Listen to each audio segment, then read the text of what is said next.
కొంచెం అన్నం కూడా పెట్టారా? కర్మ కర్మ.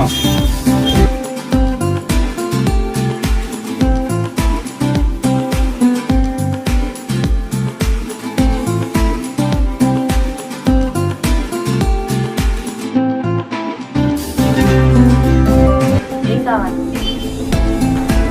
ఏమ్మా నన్ను గుర్తుపట్టలేదా?